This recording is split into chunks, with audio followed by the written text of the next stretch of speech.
सभी को राम राम। तो आज हम बालकांड के प्रथम सोपान में रति को वरदान इस कथा का श्रवण करेंगे।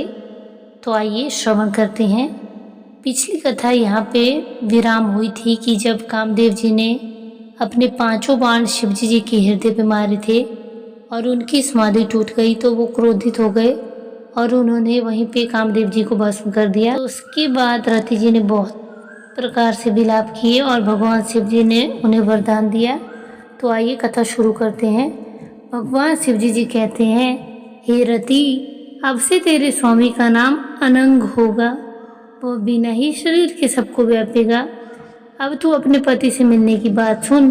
जब पृथ्वी के बड़े भारी भार को उतारने के लिए यदुवंश में श्री कृष्ण का अवतार होगा, तब तेरा पति उनके पुत्र प्रद्युम्न के रूप में उत्पन्न होगा। मेरा यह वचन अन्यथा नहीं होगा। शिवजी जी के वचन सुनकर रति चली गई। अब दूसरी कथा बखान कर विस्तार से कहता हूँ। ब्रह्मादि देवता ये सब समाचार सुनकर बैकुंठ को चले गए। फिर वहाँ से विष्णु और ब्रह्मा सहित सब देवता वहाँ गए जहाँ कृपा के धाम शिव जी थे। उन सब ने शिवजी जी की अलग अलग स्तुति की। तब शशिभूषण शिव जी प्रसन्न हो गए। कृपा के समुद्र शिव जी बोले, हे देवताओं, कहिए आप किस लिए आए हैं?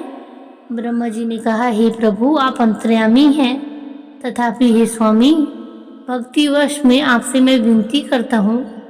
तो इस प्रकार रति को वरदान देने वाली कथा का यहीं पे विराम होता है।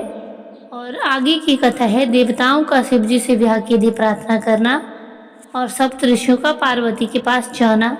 तो आइए इसका श्रवण करते हैं। हे शंकर, सब देवताओं के मन में ऐसा परम उत्साह है कि हे नाथ, वे अपनी आंखों से आपका विवाह देखना चाहते हैं।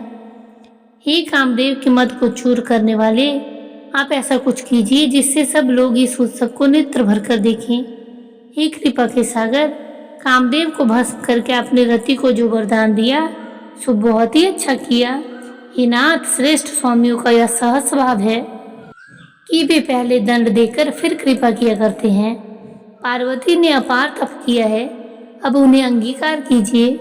ब्रह्मा जी की प्रार्थना सुनकर और प्रभु श्री रामचंद्र जी के वचनों को याद करके शिवजी जी ने प्रसन्नता पूर्वक कहा, ऐसा ही हो।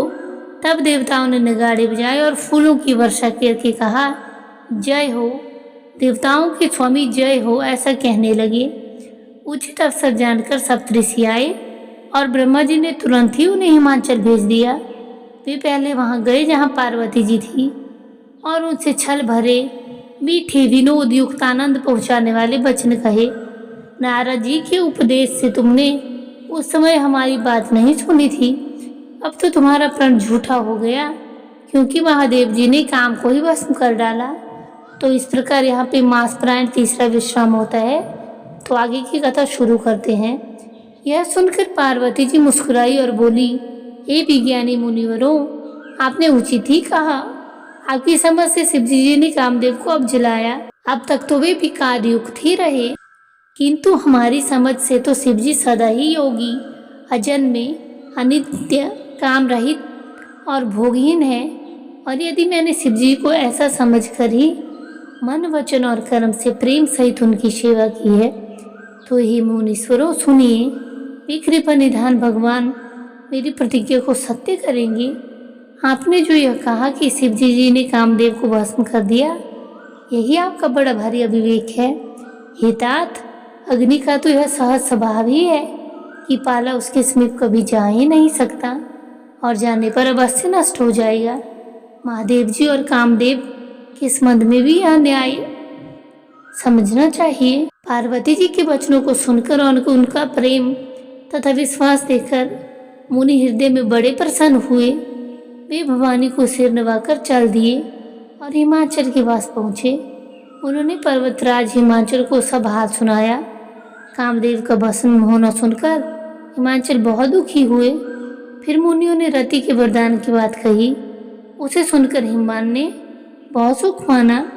शिवजी जी के प्रभाव को मन में विचार कर हिमाचल ने श्रेष्ठ मुनियों को आदरपूर्वक बुला लिया और उनसे शुभ दिन, शुभ नक्षत्र, शुभ घड़ी, शोधवार वेद की विधि के अनुसार शीघ्र ही लगन निश्चय करवा कर लिखवा लिया।